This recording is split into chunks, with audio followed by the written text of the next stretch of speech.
Hi అండి, అందరు నమస్కారం. నా పేరు కిరణ్. ఇప్పుడు మనం మాట్లాడుతున్నాం బ్రహ్మముడి సీరియల్ ఎపిసోడ్ రివ్యూ గురించి, అలాగే అప్కమింగ్ ఎపిసోడ్స్ గురించి. ప్లస్ బ్రహ్మముడి సీరియల్ 7:30కి వచ్చే ఛాన్సెస్ అయితే హైగా ఉన్నాయి. వాటి గురించి అంతా ఈ వీడియోలో ఎక్స్ప్లెయిన్ చేస్తాను. వీడియో అయితే లాస్ట్ వరకు చూడండి. ఎవరిని కొత్తగా వస్తాను మాత్రం ఖచ్చితంగా సబ్స్క్రైబ్ చేసుకోండి. అలాగే లైక్ మాత్రం మర్చిపోవద్దండి, లైక్ చేయండి.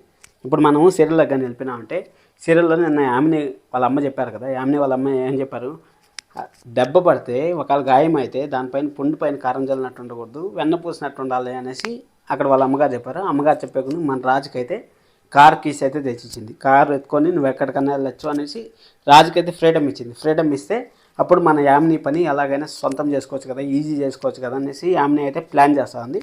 చూద్దాం యామిని ఎలా చేస్తుంది అనేసి. మన రాజు అయితే పీకల లోతులో లవ్లో అయితే పడిపోయాడు కళావతితో. అది మాత్రం 100% రైట్.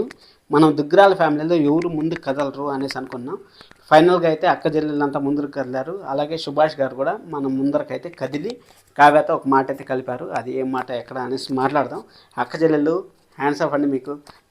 రుద్రాణి గారిని స్వప్న మన అప్పు వచ్చి రుద్రాణి గారిని ఆట ఆడుకుంటా ఉంటారంటే మామూలుగా ఆడుకోవట్లేదు. మన రాహుల్ని అయితే బయట పంపించేశారు. అమ్మాయి పైన ఫ్రాంక్ చేసి మన రాహుల్ని అయితే బయట పంపించేశారు. అక్కడ ఫిష్ కర్రీ చేసింది అనేసి రుద్రాణి గారిని ఓపెన్ ఫిష్ అంటే బతుకుండే ఫిష్ని అక్కడ పెట్టేసి ఆడుకుంటా ఉంటారు కదా. రేపు కూడా ఒక 3 నిమిషాలు 4 నిమిషాలు ఫన్ అయితే వాళ్ళదే ఉండబోతుంది. అక్కడ అయిన తర్వాత మనకు రాజుకైతే శ్రీవారు ఫోన్ చేశారు కదా. శ్రీవారు ఫోన్ చేసినప్పుడు మన కావ్యానే మాట్లాడుతుంది, మీరు అపర్ణ గారు అయితే మాట్లాడరు. మన సుభాష్ గారు అయితే ఒక అడుగు ముందుకేసి ఆ ఫోటో చూసుకుని ఏడుస్తూ ఉంటే, అమ్మ నువ్వేం చేస్తా ఉండవు అనేసి అడిగితే కావ్య అయితే చెప్తాను, ప్రతి ఒక్క మాటకి కరెక్ట్గా సమాధానం చెప్తాను. కరెక్ట్గా సమాధానం చెప్పినప్పుడు ఇప్పుడు మనం కూడా అంతే. ఇప్పుడు నాకు కాన్ఫిడెన్స్ ఉంది, నేను చేయగలను అనేసి అంటే అది జరగదు అనేసి వాళ్ళు అనుకుంటున్నారు. అది జరిగింది అనేసి నువ్వు నిరూపించాలంటే కావ్య మెంటాలిటీ ఎలా ఉంటుందంటే, ఇంకా లాస్ట్ వరకు వచ్చే వరకు ఇంకా సాగదీస్తూనే ఉంటుంది.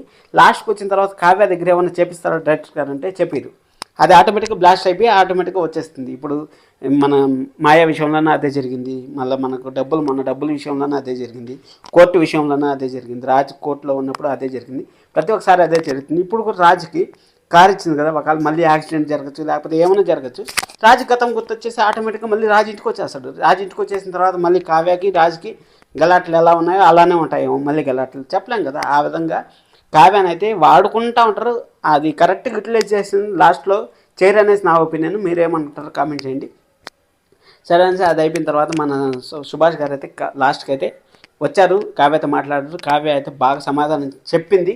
చూద్దాం ఇంకా అప్కమింగ్ ఎపిసోడ్స్ అయితే ఇంట్రెస్టింగ్గా ఉండిపోతున్నాయి. 7:30కి వస్తుందా రాదా అని చెప్పాను కదా.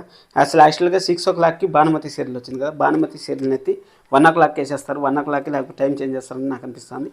దాని గురించి అయితే స్పెషల్ వీడియో వస్తుంది, మీరు సబ్స్క్రైబ్ చేసుకుని మాట్లాడదాం. Thank you so much, love you all, by by.